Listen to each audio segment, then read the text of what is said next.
జై శ్రీరామ్. అందరికీ నమస్కారం. Welcome to news Akhanda. నేను మీ కస్తూరి శ్రీధర్.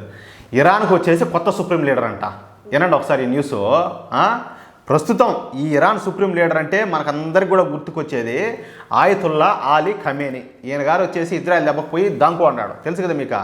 గతంలో కూడా నేను చాలా వీడియోలో చెప్పిన. కానీ ఇప్పుడు ఈ ఆయతుల్లా అలీ ఖమేనీకు పూర్తిగా ఆరోగ్యం చెడిపినట్టు తెలుస్తుంది.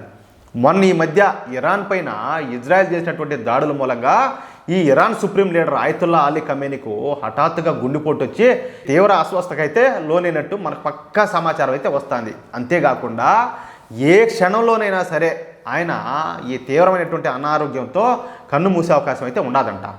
ఇరాన్ సుప్రీం లీడర్ అయినటువంటి ఈ ఆయతుల్లా అలీ ఖమేనీ 1939లో ఇరాన్లోని మాషాద్ ప్రాంతంలో ఆయన పుట్టినాడు. ప్రస్తుతం ఈ ఆయతుల్లా అలీ ఖమేనీ వయసు 85 సంవత్సరాలు.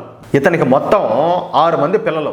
ఈ 6 పిల్లల్లో ఇప్పుడు ఇరాన్ కొత్త సుప్రీం లీడర్గా మోజ్తబా ఖమేనీను ఈ ఆయతుల్లా అలీ ఖమేనీ ఎంపిక చేసినట్టయితే ఇజ్రాయెల్కి చెందినటువంటి వైనెట్ న్యూస్, అదేవిధంగా అమెరికాకు చెందినటువంటి న్యూయార్క్ టైమ్స్, ఈ మీడియా సంస్థలు అయితే ప్రకటించినాయి. గత నెలలోనే ఇరాన్ సుప్రీం లీడర్గా ఈ మోజ్తబా ఖమేనీను ఈ ఆయతుల్లా అలీ ఖమేనీ సెలెక్ట్ చేశాడంట. దీనికి సంబంధించినటువంటి అంటే ఈ ఇరాన్ కొత్త సుప్రీం లీడర్ను ఎన్నుకునే బాధ్యతను ఇరాన్ అసెంబ్లీ ఎక్స్పర్ట్స్ కమిటీకి అయితే అప్పగించినారంట. ఈ ఇరాన్ అసెంబ్లీ ఎక్స్పర్ట్స్ కమిటీలో మొత్తంగా 60 మంది సభ్యులు ఉంటారని చెప్పి తెలుస్తుంది. ఈ 60 మందితో కూడినటువంటి ఈ ఇరాన్ అసెంబ్లీ ఎక్స్పర్ట్ కమిటీ ఇప్పటికే ఈ మోజ్తబా ఖమేనీను కొత్త ఇరాన్ సుప్రీం లీడర్గా గత నెలలోనే సెలెక్ట్ చేశారు. దీంతో ఇక ఇరాన్ సుప్రీం లీడర్గా ఈ మోజ్తబా ఖమేనీను త్వరలోనే అధికారికంగా అయితే ప్రకటించున్నారు.